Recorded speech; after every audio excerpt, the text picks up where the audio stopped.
Hola, bienvenidos, bienvenidas a un nuevo capítulo de El Vigía, o La Vigía, del Titanic. Le Vigía. Le Vigía del Titanic.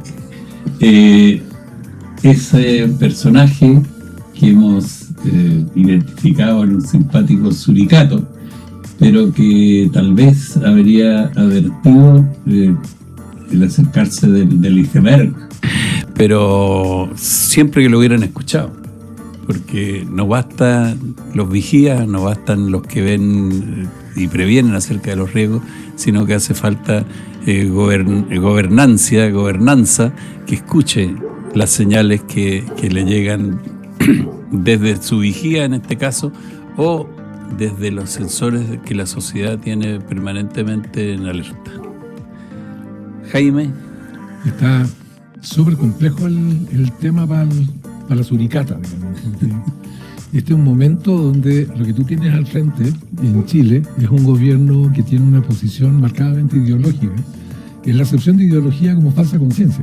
Es decir, ellos tienen un conjunto de creencias que no están sujetas a demostración por algún tipo de evidencia. Es decir, no hay nada que ocurra que los va a llevar a modificar sus convicciones. Por lo tanto, lo que van a hacer es persistir, incluso cuando todo está diciendo, como decía la suricata, el iceberg está ahí, ya viene, y van a persistir.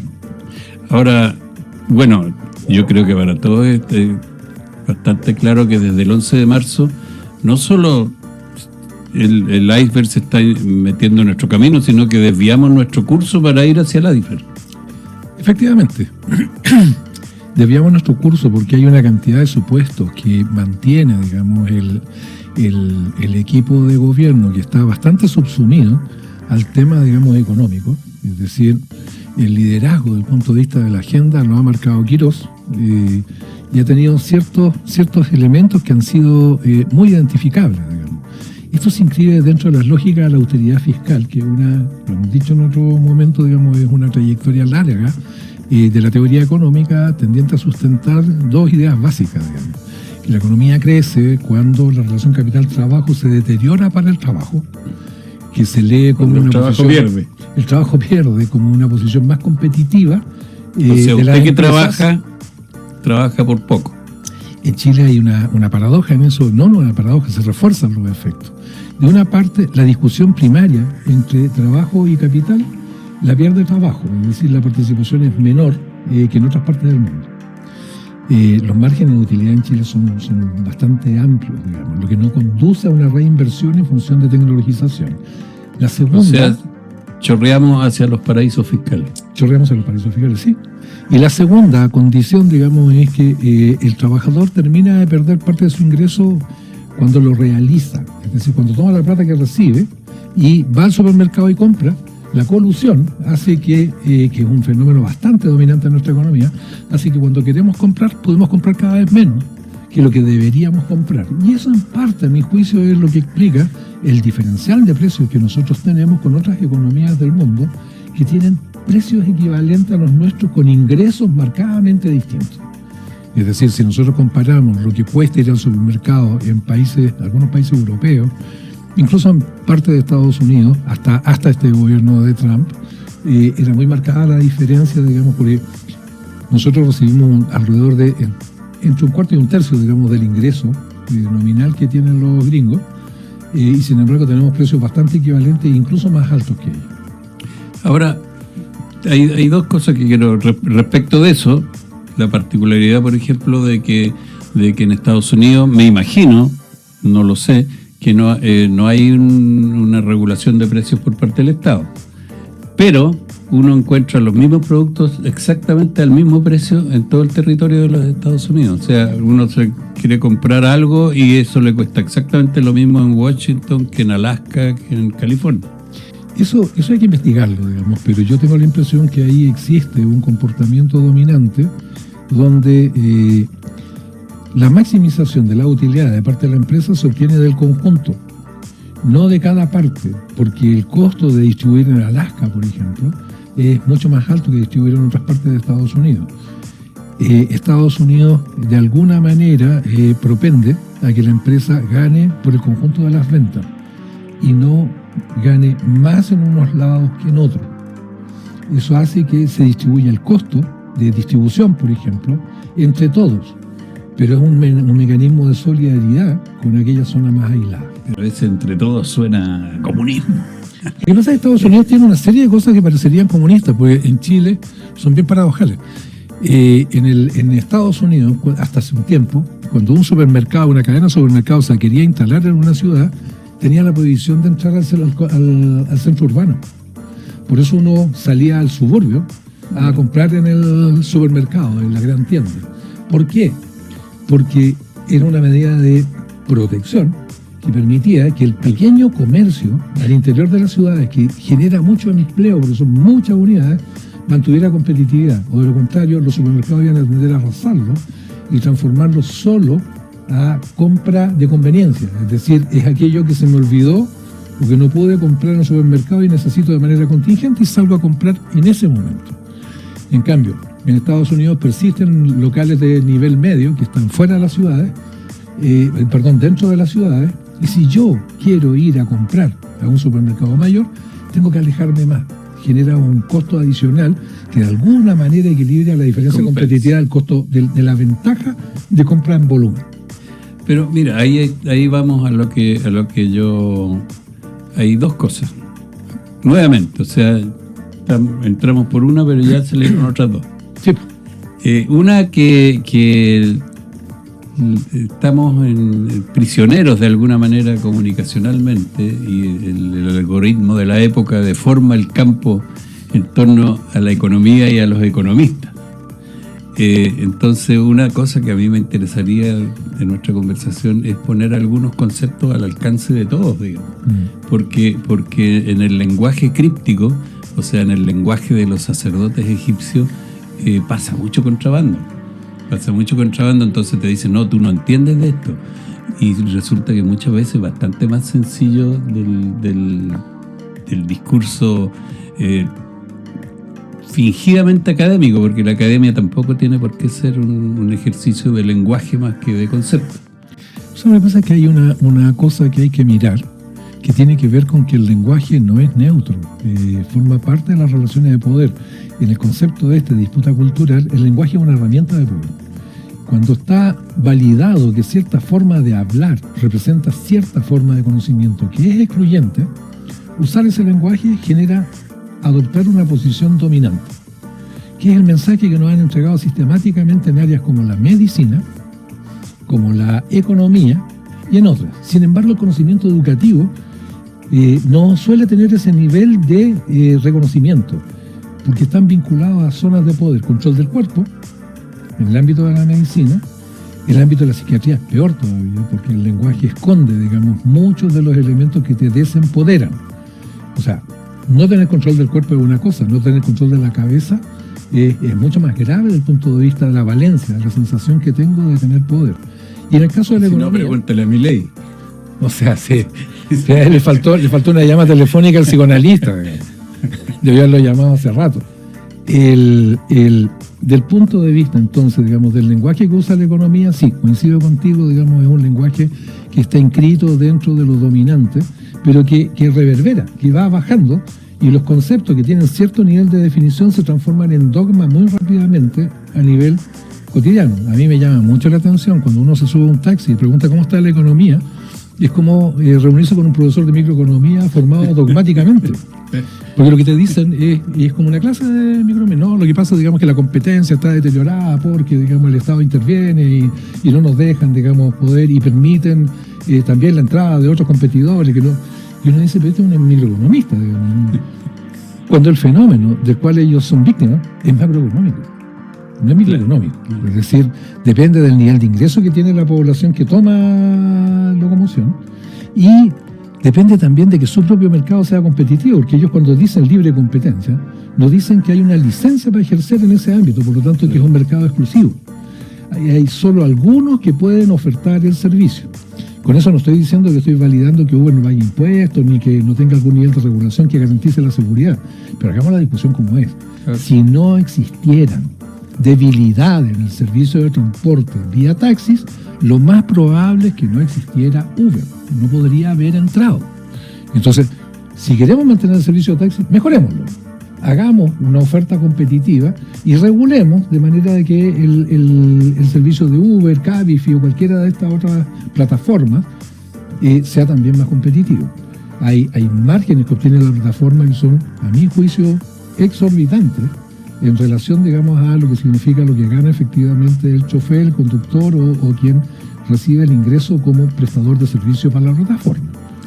Entonces, pero el manejo económico, el manejo de teoría económica es superfluo, pero parece informado.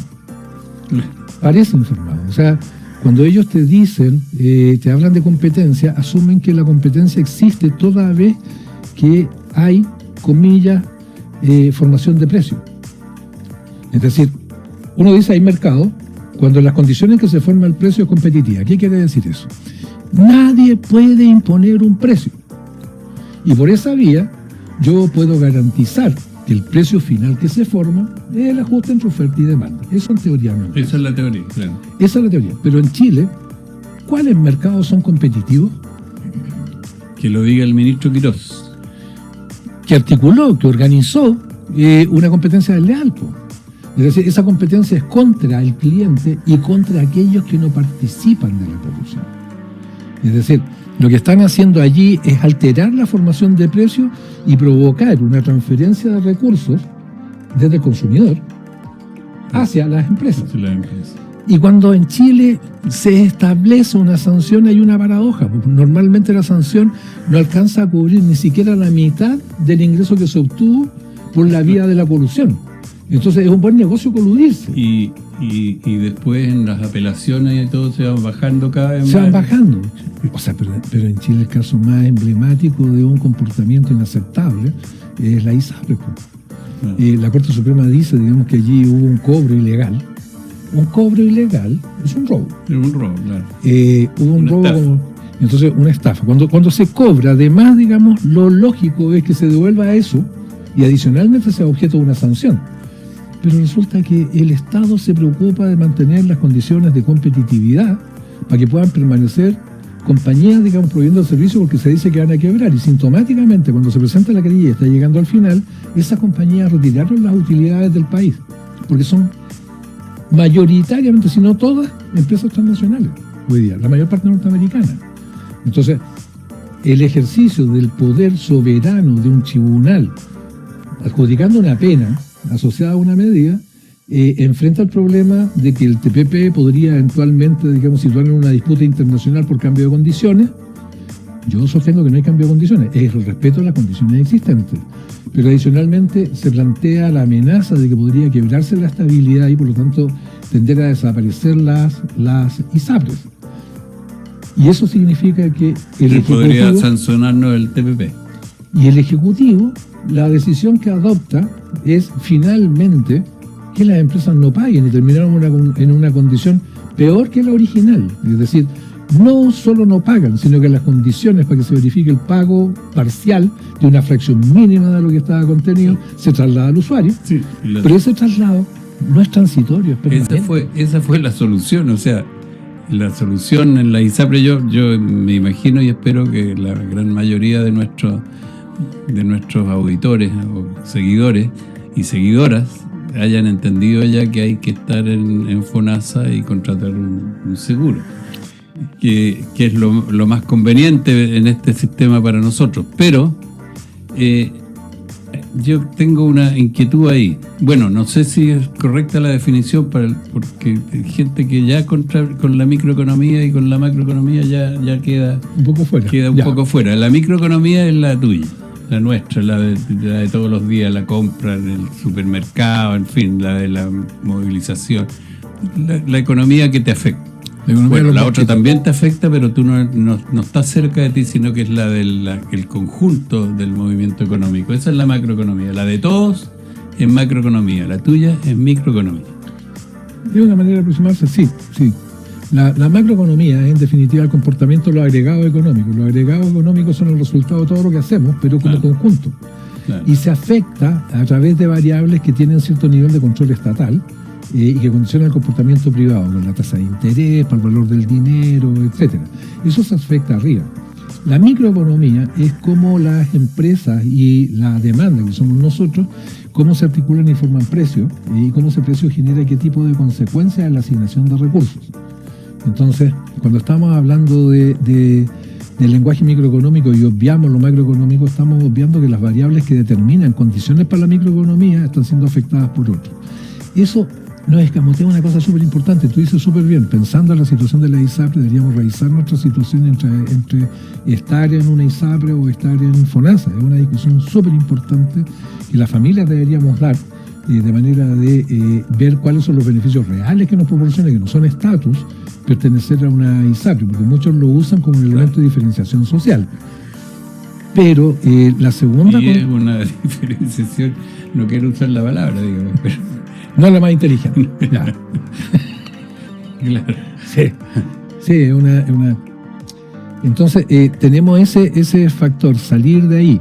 Pero el segundo elemento, asociado, digamos, a este tema de cómo se produce la relación entre el poder económico y el Estado, es que cuando a nosotros nos convencen de que la política es un problema de otros, en la práctica se cumple la premisa, digamos. Si usted ve que hay una mesa en que se están resolviendo cosas que distribuyen beneficio y carga, y usted no está en la mesa, preocúpese, porque usted está en el menú.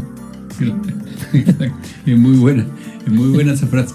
Ahora, me gustaría, bueno, tengo otra que tal vez lo dejemos para otra conversación, es cómo ha ido variando el capitalismo desde el capitalismo industrial, capitalismo de los que producían bienes Que eran productos reales. ha ido variando al capitalismo financiero.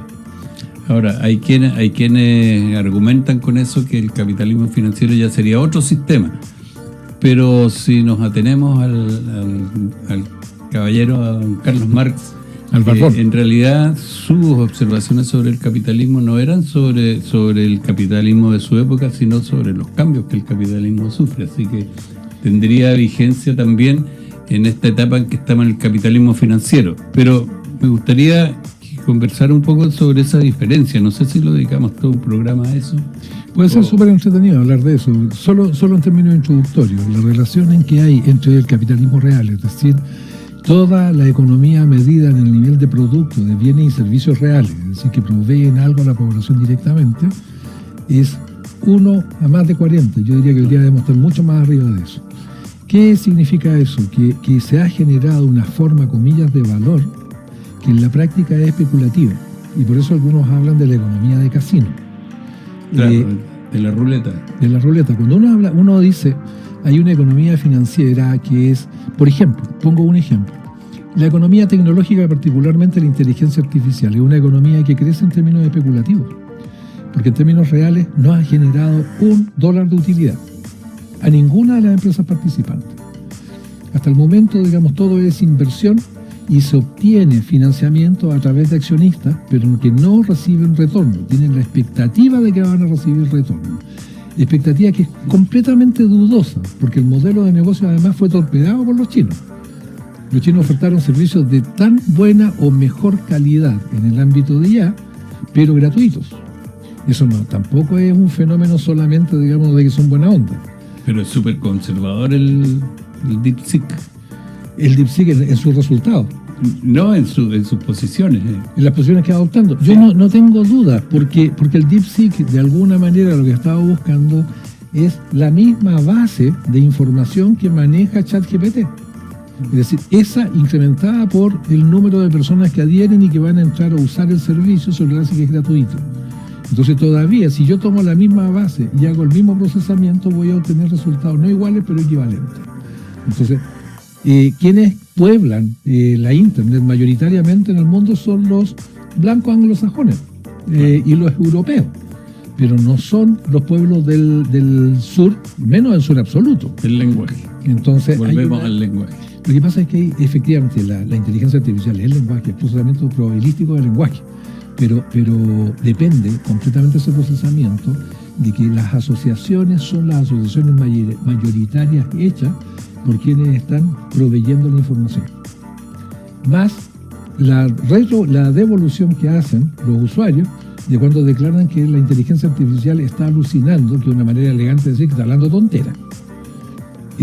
Esa corrección que hacemos, digamos, es una corrección que corrige el comportamiento de la IA, pero mayoritariamente lo hacen quienes más la usan. Yeah. Pero además los entrenadores, yo estaba viendo que es bien poca vamos a llegar al tema, Sí, pero lo mismo. al algoritmo que deforma el campo. En este momento la inteligencia artificial, todas las conversaciones nos llevan o terminan cayendo en eso. Yo quería, antes que se nos acabe el tiempo, como estamos discutiendo esta ley que rebaja los impuestos a las grandes empresas, con la ilusión, como lo demostró Galbraith bastante brillantemente, la ilusión teórica de que eso va a significar en el futuro, en algún futuro utópico, una inversión mayor y más trabajo. Paralelamente a bajar los impuestos a quienes deberían pagarlo y que deberían pagar más impuestos, hemos pedido un préstamo al Fondo Monetario Internacional, lo cual no hay que ser muy agudo para darse cuenta que ellos saben que esta bajada de impuestos no va a producir más ingresos. Van a compensar endeudando las generaciones futuras de Chile, endeudándolas además con un tiburón como el Fondo Monetario Internacional. Van a endeudar a las generaciones futuras de Chile para pagar este reparto de dinero que se están haciendo directamente. El planteamiento de que la rebaja de impuestos va a generar un incremento de producto en el mediano plazo, y la cadena es rebaja de impuestos, incremento de producto, mayor empleo, mayor tributación. Acuérdense que los que más pagan impuestos son la mayoría de la población, son trabajadores, digamos. Y por lo tanto que generar las condiciones en las cuales esta brecha, que ellos estiman que llega hasta el 2030, que hay otros que dicen 2035, hay otros que dicen incluso un periodo más largo, depende de hipótesis. Una de las hipótesis es que la pregunta es, nosotros somos una economía abierta. ¿Qué quiere decir una economía abierta? Que tenemos aranceles parejos. Nosotros no diferenciamos desde el punto de vista de la entrada de productos y aceptamos libre movimiento de capitales. ¿Qué quiere decir eso? Alguien de afuera puede venir e introducir capitales en Chile y le están ofertando además estabilidad. Por 25 años están abiertos a discutirlo a 20. Estamos ofertando más que eso, que el Estado de Chile no va a tener producción propia de absolutamente nada. Eso no lo he visto directamente, pero el mecanismo a través del cual eso no va a ocurrir es que seguimos adhiriendo a la tesis de que no podemos tener políticas industriales. Por ejemplo, Eso condiciona eso, pero eso no es nuevo, eso fue aceptado cuando se aceptó el TPP. Yo no logro entender por qué se repuso el TPP cuando se retira Estados Unidos con Trump, y sin embargo es repuesto.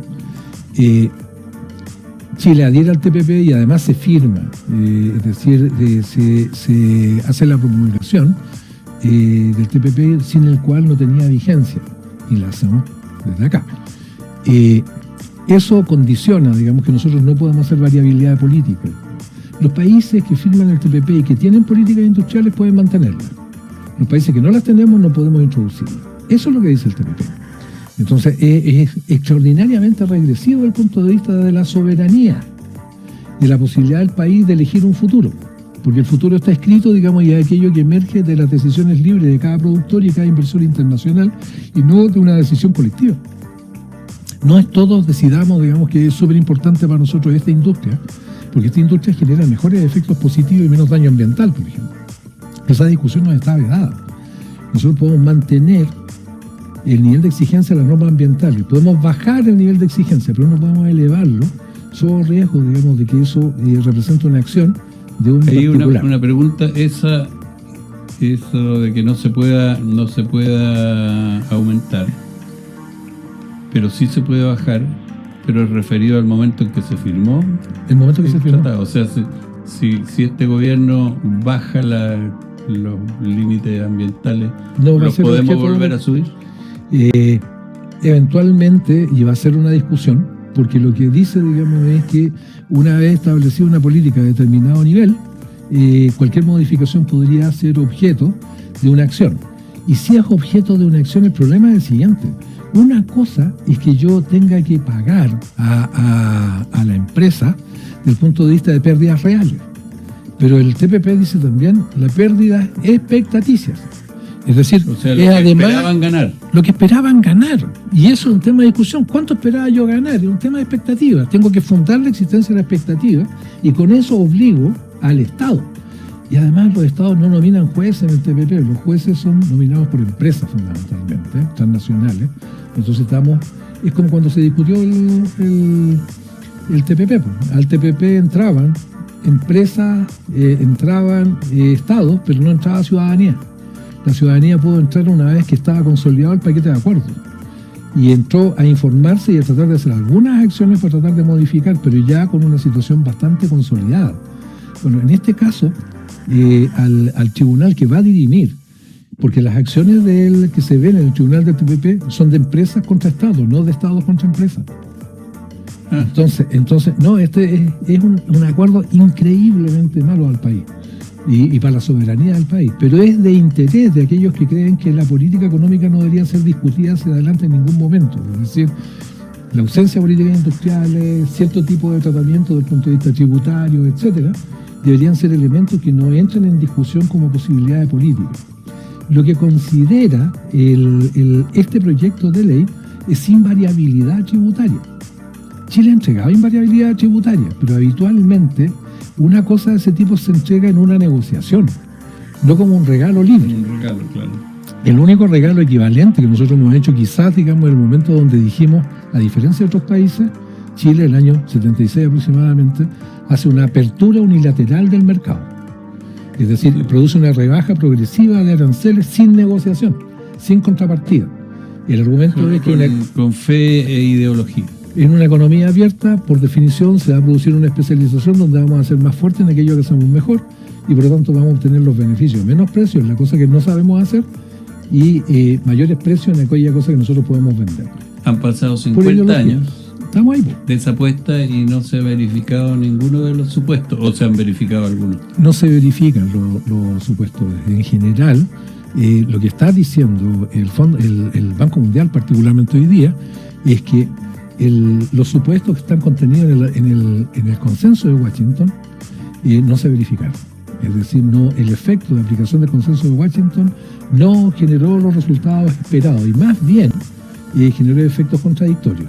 Y eso significa que implícitamente se está diciendo que los países que no siguieron el consenso de Washington les fue mejor. ¿Qué países son esos? Por ejemplo, muchos del sudeste asiático. Claro. El sudeste asiático no adhiere al consenso de Washington pese a que aparece una parte de él alineada con el bloque occidental. Ninguno aplicó el consenso de Washington. De hecho, el nivel de endeudamiento de Japón es brutal. El comportamiento de Corea de una política durante mucho tiempo que fue una política no de apertura de mercado, es de economía exportadora. Tremendas barreras a la importación y barreras muy bajas a la exportación. Buscar condiciones para vender lo que produzco, pero no comprarlo al resto del mundo, de manera de generar balances comerciales muy grandes. A eso juega Corea. Solo una acotación. Se demoraron 10 años los canadienses en poder exportar 10.000 toneladas de cerdo a Corea, que es una producción marginal. Sí. O sea, Chile produce 1 millón de toneladas de cerdo a exportación. Y en exportarle a Corea, que es un gran consumidor de cerdo, 10.000 toneladas se demoraron 10 años, porque es una economía protegida para la importación. Nadie que respetara el consenso de Washington es un ejemplo de crecimiento sostenido. En Chile, el crecimiento alto que tuvo en la primera etapa, que fue en el gobierno de Elwin, no en la dictadura, en el gobierno de Elwin, que hay una etapa acelerada de crecimiento, es porque se incrementan las inversiones, por ejemplo, en minería, y hay una entrada de capitales porque la democracia, como mecanismo de gobierno, es más estable y por lo tanto abre oportunidades de aplicar en áreas de negocio sin exponerlas al riesgo del cambio de política institucional. Es la democracia la que dice, acepto estas condiciones, las voy a mantener y por lo tanto genero condiciones de estabilidad para la inversión. Pero eso es imposible de sostener porque esas oportunidades son limitadas. Después necesito políticas para desarrollarlas. Ha dicho nuestra suricata. Ojo con el iceberg. Sí, ojo con el iceberg. Bueno, estamos con esto terminando mal porque nos queda tanto sobre estos temas, pero yo me quedo con la sensación de que la esperanza, o sea, estas políticas a las cuales nos están llevando y nos están obligando, hacen que casi la esperanza que tenemos es que colapse todo el sistema como para empezar con uno distinto. O sea, dejar de desear que se acabe el mundo y empezar a desear construir un mundo diferente. Lo que se hace muy evidente es que la tesis Fukuyama, al fin de la historia, está muerta, completamente muerta. La historia se reivindica porque las crisis que explican el cambio histórico siguen estando presentes y se han agudizado. Más bien hoy día estamos expuestos a la amenaza de la guerra, a la amenaza medioambiental. Vamos a tener un invierno muy complicado y nosotros deberíamos tener presente, digamos, que la única esperanza que tenemos es constituirnos como una fuerza política nacional y global que sea capaz de poner al poder económico al menos en la misma mesa y en condiciones paritarias, si es que no subordinarlo. Y es interesante que ese es un desafío para las democracias, porque la evidencia muestra que el poder económico está gobernando en todos los países democráticos. Bien. Y son más democracia como demanda, no menos. Nos vemos el próximo encuentro, la semana próxima de El Vigía del Titanic, y mientras tanto la orquesta sigue tocando valses.